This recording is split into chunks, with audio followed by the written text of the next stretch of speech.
In the autumn of 2014, a woman sat alone in a quiet room in Manhattan, holding a cassette tape she had kept hidden for almost 25 years. On the paper label, in handwriting she still recognized instantly, were 3 words: "For you guys." She had never let a stranger hear what was on it. But that autumn, only weeks after the world lost Robin Williams, she finally pressed play in front of a small audience and let the public hear, for the first time, the voice of a grieving comedian who had spent an entire winter pretending to be a frog, a bear, and a wise old dog, just to make 3 heartbroken children laugh again. This is the story of what Robin Williams did after Jim Henson died. Not the eulogy everyone remembers, though that moment happened too, and it is where this story truly begins. This is about what came after the cameras stopped rolling, after the flowers on the altar wilted, after the world moved on to its next headline, and the Henson children were still, quietly, drowning. Robin and Jim had known each other for years by the time tragedy struck, 2 men who had built entirely different careers out of the same impossible gift, making grown adults believe, just for a moment, that anything was possible. Jim had spent his life convincing the world that felt and foam rubber could have a soul. Robin had spent his convincing audiences that one human body could contain 100 different voices at once. They moved in overlapping circles of comedians, puppeteers, and dreamers who treated Los Angeles sound stages like playgrounds. When they were in a room together, people said, "The air changed." Jim would murmur some dry, understated joke. Robin would explode it into fireworks. Then Jim would deflate it again with a single, gentle word, and somehow that was funnier still. They respected each other the way 2 craftsmen respect a rare skill they alone understand the cost of. Robin adored him for a specific reason he told friends about more than once. Robin Williams built his comedy out of speed, out of chaos, out of a mind that seemingly never stopped generating. Jim Henson built his out of patience, out of stillness, out of a rare ability to sit inside silence until something honest emerged from it. Robin used to say that watching Jim work was like watching a man meditate his way into genius. In an industry that often rewarded ego, Jim never raised his voice, never postured, never let success change the gentle, curious way he treated the people around him. To Robin, who had already tasted how fame could distort a person, Jim Henson was proof that you could stay kind and still be brilliant. That was the friendship. Not loud, not tabloid material, just 2 men who made each other better and who trusted each other completely. Then came May of 1990, and it happened with a speed that still stuns people who lived through it. Jim Henson felt tired one weekend. A scratchy throat, the kind of thing anyone would shrug off. He flew back to New York. He did not go to the hospital right away, the way so many of us do not. By the time doctors understood they were fighting a rampaging bacterial infection tearing through his lungs and his blood, it was already winning. Less than 24 hours after he was finally admitted, on May 16th, Jim Henson was gone. He was 53 years old. The world that woke up to that news felt, for a moment, like a childhood itself had been switched off. Robin Williams heard the news the way millions of others did, and friends later said something in him simply broke. This was not a distant celebrity to grieve.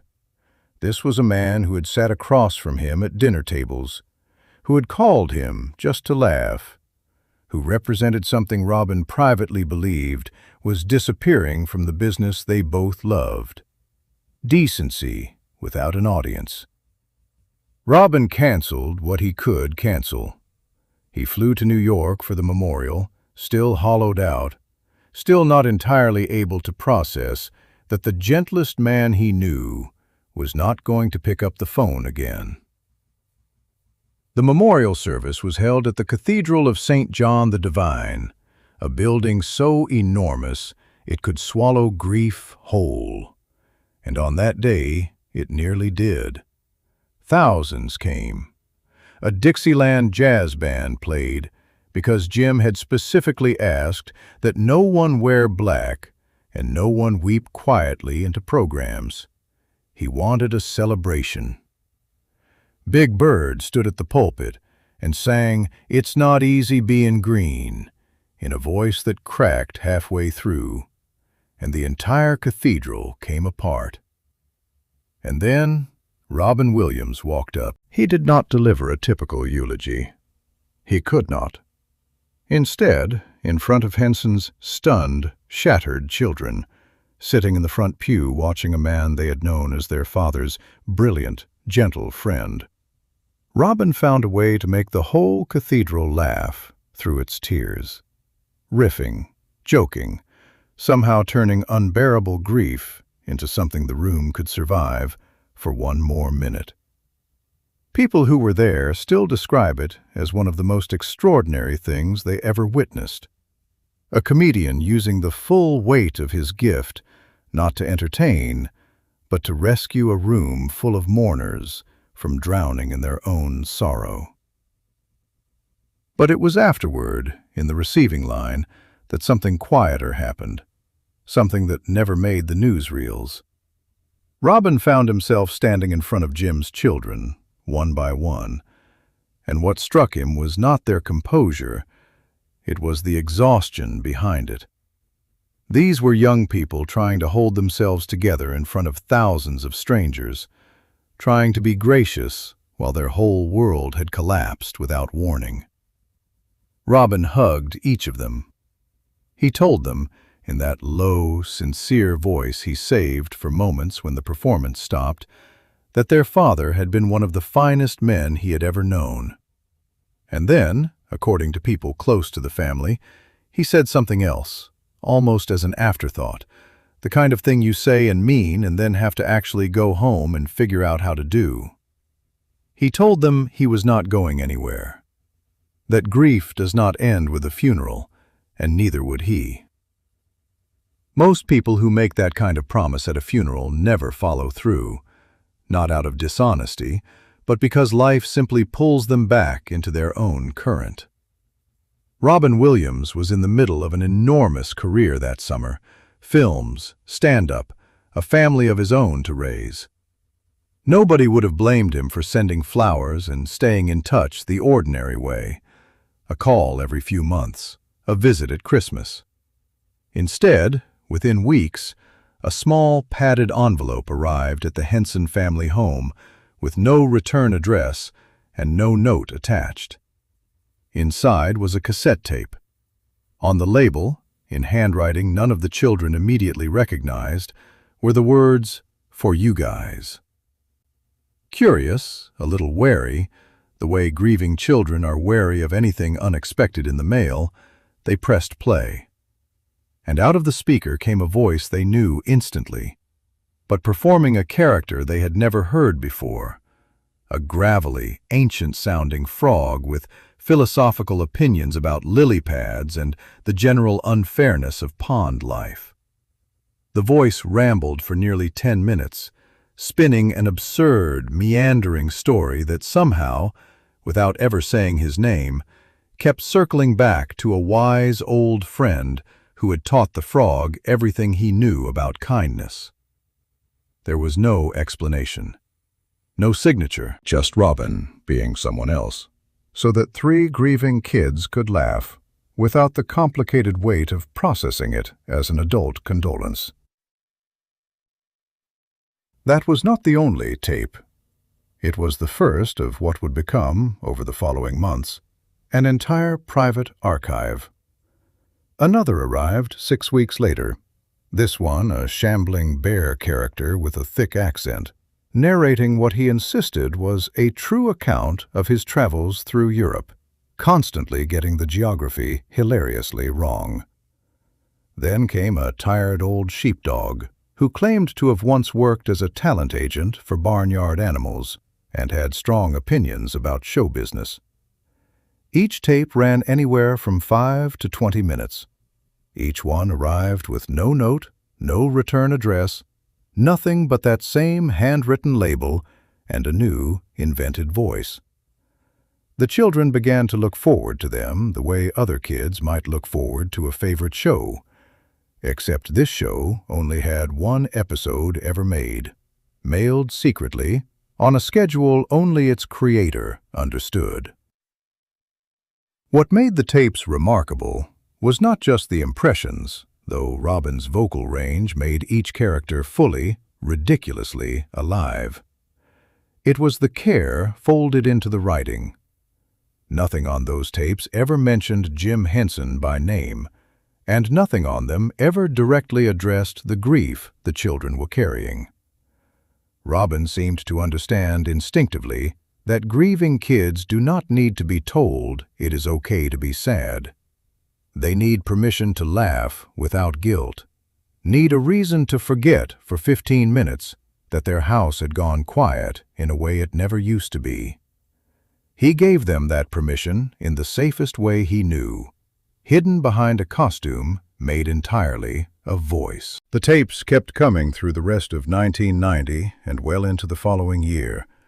An anonymous kindness delivered on a schedule that only slowed, never stopped, as the children grew older and the sharpest edge of the grief began, slowly, to dull.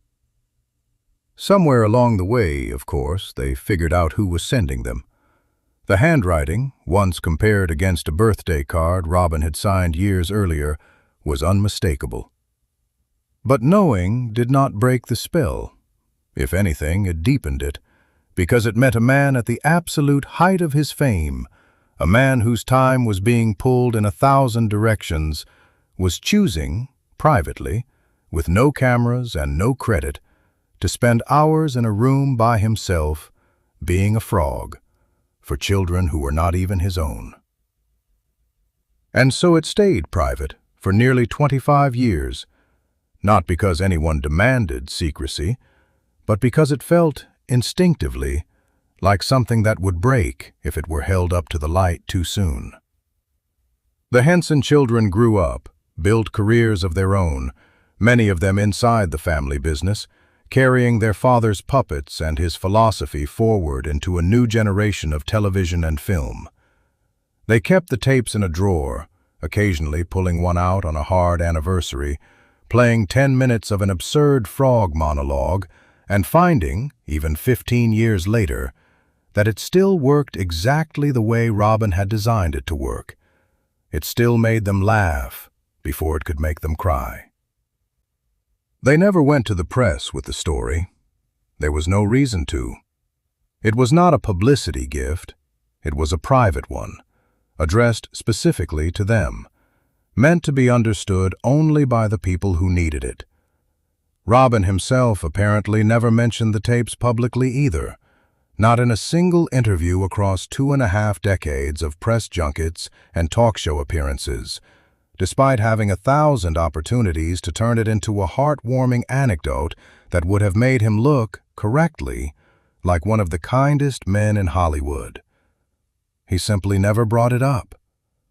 Whatever he had done for the Henson children in 1990, he had done it, apparently, entirely for them, with no interest in anyone else ever knowing. That silence held until August of 2014. When the news broke that Robin Williams had died, the reaction inside the Henson family was different from the reaction of the wider grieving public. Sharper, somehow, more personal, because they were not only losing an actor whose films their own children had grown up watching, they were losing the man who had spent a winter, decades earlier, mailing them anonymous cassette tapes so that 3 shattered kids could remember how to laugh. The grief looped back on itself in a way that felt almost unbearably symmetrical. The man who had once helped them survive losing their father was now gone himself, and there was no anonymous tape arriving in the mail this time to soften it. It was in the weeks after his death that one of Jim's daughters made a decision she had never seriously considered before. She pulled the old tapes out of storage, the cardboard slightly soft with age, the plastic cases yellowed, and for the first time, she let people outside the family hear them. Not a wide press campaign, not a magazine exclusive, but a small, deliberate act of sharing, a way of saying, publicly, this is who he really was when nobody was watching. Journalists who heard portions of the recordings described being stunned less by the comedy, brilliant as it was, and more by the sheer, patient tenderness of it. A man performing an entire imaginary universe, alone in a room, for an audience of 3 grieving children who would take 25 years to finally let the rest of us listen in. Because that, in the end, is the story underneath the story. Robin Williams is remembered, correctly, as one of the greatest comedic minds who ever stood on a stage. But the cassette tapes sitting in a drawer in the Henson family home for a quarter of a century tell you something the stage never could. They tell you what he did with his talent when there was no stage at all, no audience, no reviews, no applause waiting at the end. Just a boy who had lost his best friend, and 3 children who had lost their father, and one frog, mailed with love, asking for nothing back.